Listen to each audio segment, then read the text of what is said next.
Bonjour camarades, bonjour chers concitoyens, bonjour amis africains.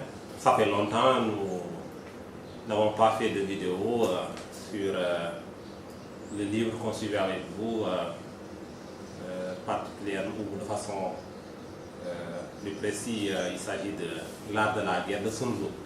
Nous en étions à l'évaluation avant toute confrontation, toute lutte ou toute guerre.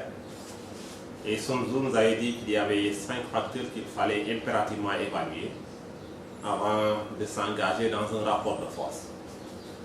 La première, c'est l'influence morale que vous avez sur vos hommes, sur vos collaborateurs, sur vos camarades, ou que la partie adverse aussi a sur ses collaborateurs ou ses camarades. Le deuxième élément, c'était les conditions météorologiques. Et le troisième, c'est le terrain, la topographie. Et aujourd'hui, on doit aborder le quatrième élément, il s'agit de l'autorité, du commandement. Alors, Sun Tzu nous dit, par autorité, j'entends les qualités de sagesse, d'équité, d'humanité, de courage et de sévérité du général. 5 éléments.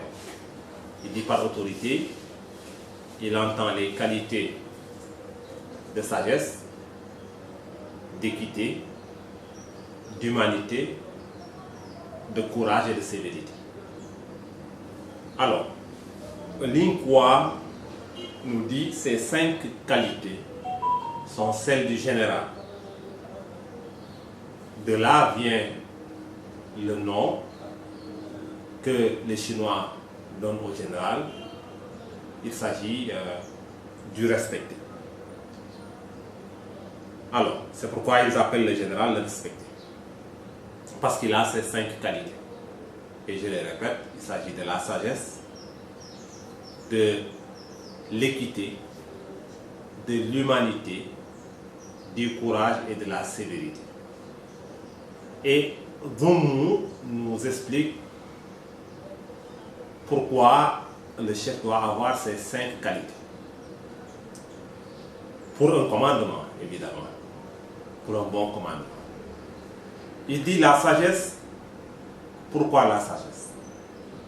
C'est parce que le chef qui a la sagesse, il est capable de reconnaître les changements de circonstances et d'agir promptement. On parle très souvent d'agilité et d'antifragile. Sauf qu'il ne peut y avoir agilité et antifragile sans sagesse. En réalité, la sagesse, c'est la pièce maîtresse du commandement. Et par équité, il nous dit il s'agit qu'il est équitable le général si ces hommes sont sûrs de sa récompense et du châtiment. Parce que simplement, ils savent qu'aucune subjectivité ne guidera la récompense ou la sanction du chef. Et par humanité, il dit qu'il est humain, le chef, s'il aime autrui, partage ses sentiments et apprécie son travail et sa peine. Le courage, il dit si le chef est courageux, il remporte la victoire en saisissant sans hésiter le moment opportun. Un autre chaz chinois nous dit, si un général n'est pas courageux, il sera incapable de vaincre les hésitations et de former de grands projets. Enfin, pour la sévérité, il dit, si le chef il est sévère, ses troupes seront disciplinées. On peut retenir que pour le commandement, il faut que le chef ait ces 5 qualités. Et c'est pour cette raison-là que le général était nommé dans la Chine antique le respecté.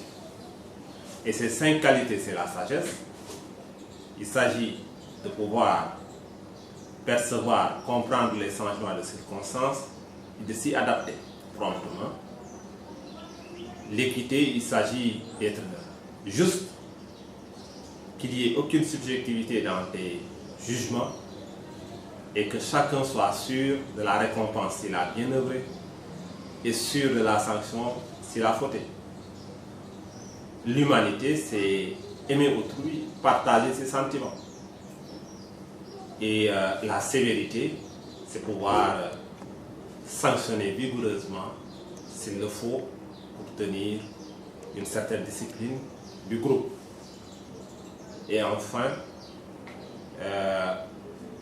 le courage qui permet, en fait, le courage vient même avant la sévérité, qui permet au chef de vaincre ses hésitations pour pouvoir saisir les opportunités. Donc, je pense qu'on peut s'en arrêter là. Et il nous reste un élément à évaluer, c'est la doctrine. Je pense qu'on y reviendra largement dans nos prochaines vidéos.